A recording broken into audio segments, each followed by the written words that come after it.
bet dabar kaip daro kemperius, tai čia iš vis fantazijos informacija techninė visur gali rasti, projektus gali rasti, išprojektavimą, išmatavimus, gali kurti tik tai. Dabar tik daryk. Sveiki, mėly žiūrovai. Štai mes pradedam naują projektą. Perdaryti šitą automobilį Toyota ProAce 2020 metų ir perdaryti jį į kemperį.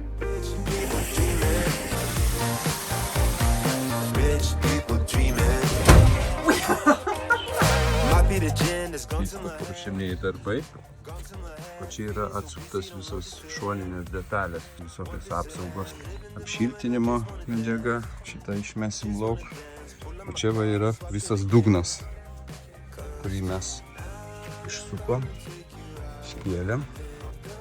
Dabar mes nupirksim naują ir pagal tokį pat išmatavimą išpjausim naują gražią. Va čia taip atrodo dugnas. Visas švarus, baltas, gražus. Atplovėm. Viskas gerai. Paklosim dabar tik visą izoliuojantį karsą foliją. Tai dar iš šono reikia, ne? Jiems to. Nu, dabar bandysim pasigauti aukštį, pasižiūrėti, ką turim. Kiek čia dabar? Nu, va, lygiai centimetras, matai, pas mus. Fanieros dabar storis pas mus irgi centimetras, ne?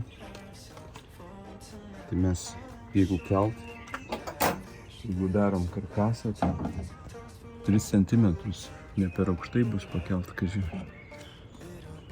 Nu, reikės pažiūrėsim, kokia pas mus yra apšiltinimo medžiagos storis, ne? Tada žiūrėsim. Dabar įdėsim mes pertvarą, ją nudažym. O, aš einu iš vienos pusės tuoti. Vakar mes ją nudažėm, buvo visa apibraižyta nuo krovinių pervežimo. Tai dabar mes ją atgal įmontuosim. Šitą pertvarą jinai turi stovėti būtinai, nes pagal mašinos registraciją jinai priklauso krovininių klasių. Jinai turi būtinai būti, kaip be būtų gaila. Dabar bus eliminatorius, matai. Va, dabar paskui, kai sugalvosim perregistruoti, išimsim tą pertvarą, ne?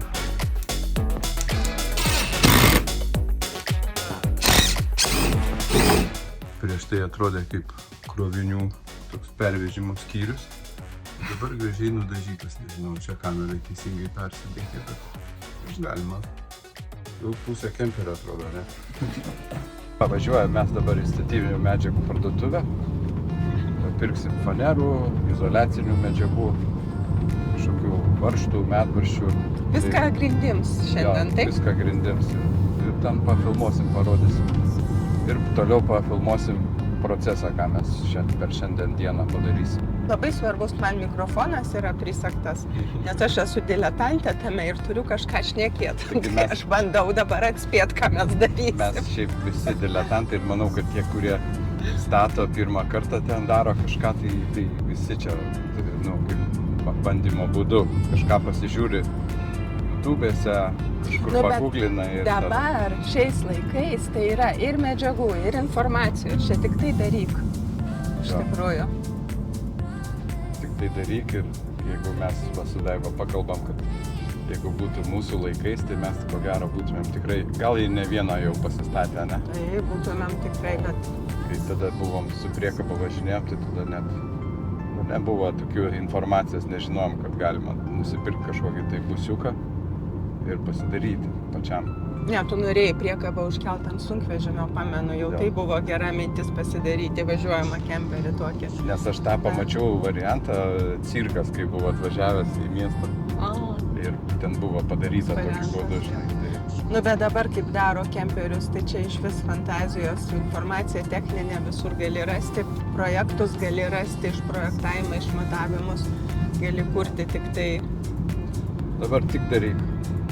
Jo, va šitą projektą čia darom. Čia mūsų sūnus taip sugalvojo. Staigiai nespėjom mes čia net filmuot. Greitai varaisi čia viską sukam, griaunam dabar kol kas griovimo darbai, bet jau kažkaip vakar jie prasidėjo, o šiandien jau statybos prasidėjo. Taip, bet projektų vadovas yra Arijus, taip kad mes daugiau tokie vykdytojai ir pagalbininkai, bet iš tikrųjų visus parašus deda Arijus. Jo. Nu, jau mes artėjom prie parduotuvės. Čia Ikea.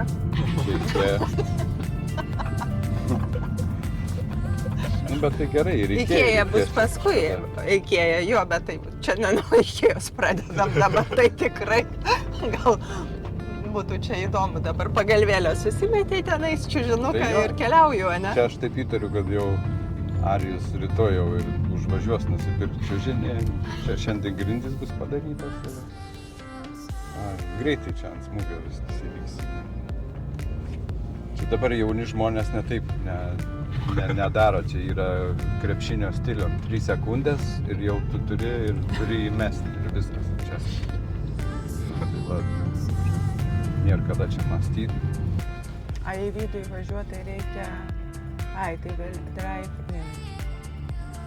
Galite eit apsižiūrėti? Galima eit apsižiūrėti pirmą, o paskui čia va galima pasivažiuoti į vidų ir jau tenai įsimesti viską, ką nusipirksim.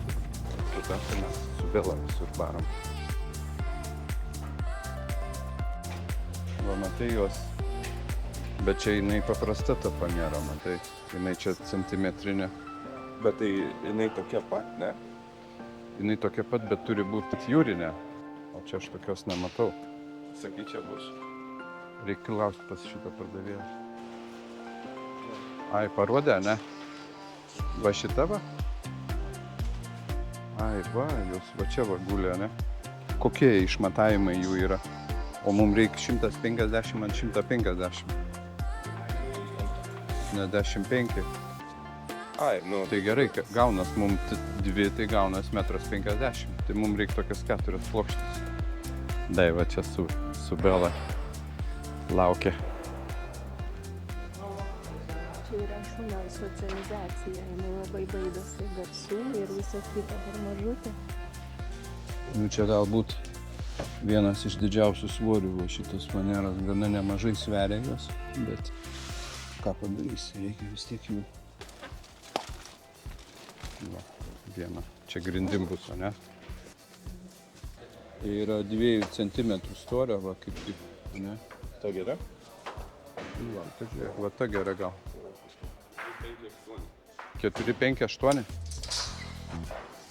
Tai per pusę reikia jau. Ilgis 4, 5, 8, tai per pusę 2, 2, 9, ne bus. O, šitą gera.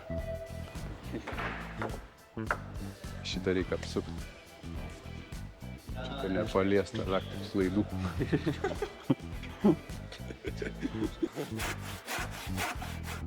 Dabar mums reikia dar surasti klijus, kad priklijuot bruselius prie grindų. Kažkokius tai labai stiprius, kad galėtumėm šiandien pasidaryti grindų karkasą bent jau. Ką šitie sako? Gorila, va, čia jau vien pavadinimas. Viskas su tom aišku. Na ir dar reikia paimti medvaržčių, kad prisukta panera prie grindų pagrindo, prie karkaso. Nuodėm iš pačio kakliuko gerą. Belytė. Na, gerai. O va, čia dabar yra patogiai padaryta. Čia privažiuoja prie kasos, nuskanuoja pardavėjas su aparatu ir tada susimoki ir išvažiuoji pro vartus su visom statybinėm medžiagom.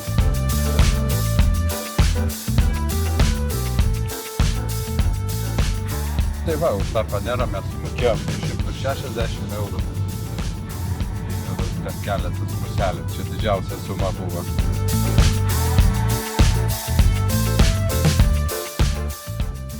Štai kaip jis atrodo viduj.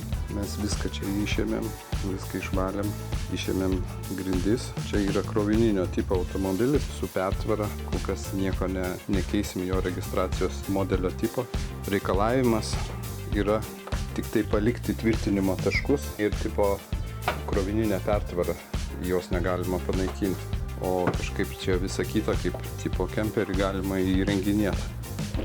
Čia yra Toyota ProAce modelis, truputį ir prailgintas variantas, tai čia tikriausiai labai panašus kaip tos populiarios Kalifornijos. Nu ir aišku, privalumas yra, kad atsidaro kapotas į viršų ir čia galima daryti kaip jau populiariai išsitraukiančius stalčius ir gamintis valgiai lauke. O šitas kapotas atlieka tarytum kaip stogelio funkciją. Ir dar kitas yra privalumas, skaityčiau, kad jisai atsidaro iš abiejų pusių. Taip, kad galima kažkaip tai, nu žodžiu, įvairūs yra sprendimo būdai. Galima kažkaip čia spinteles, iš spintelių kažkokį padaryti stalčius, ištraukiamą vandens bakelius ir taip toliau.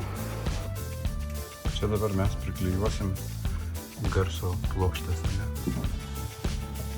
Turim tai nes to daugiau niekur nedarėm darbą.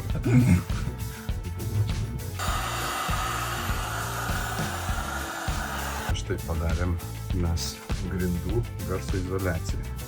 Paskui dėsim ant sienų irgi kažkiek tai. Dabar sekantis etapas sudėti tuos bruselius.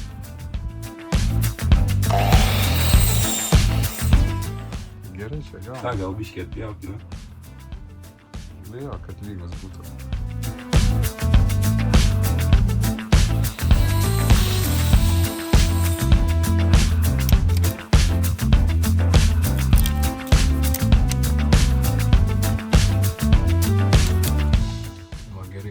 Vieną tokį reikėjo pagaliuką padrošti. Viskas. Open my eyes, I slept through the day. Slept through the day, feeling uneasy, I push it away. Push it away. Nu ką, mes va karkasą prispaudėm. Dabar suklijavom su klijais. Ir dabar jau galėsim išvarinėti mašiną, jeigu uždžiūsta. Šuva irgi prisiklijavo. Bandė prisiklijuoti prie kemperio. Klijus ir lipa, ne? Jos dabar reikia žaiklių atnešti. Taip, Bela, norėjai prisiklijuoti? Va, šiandienos darbas baigtas.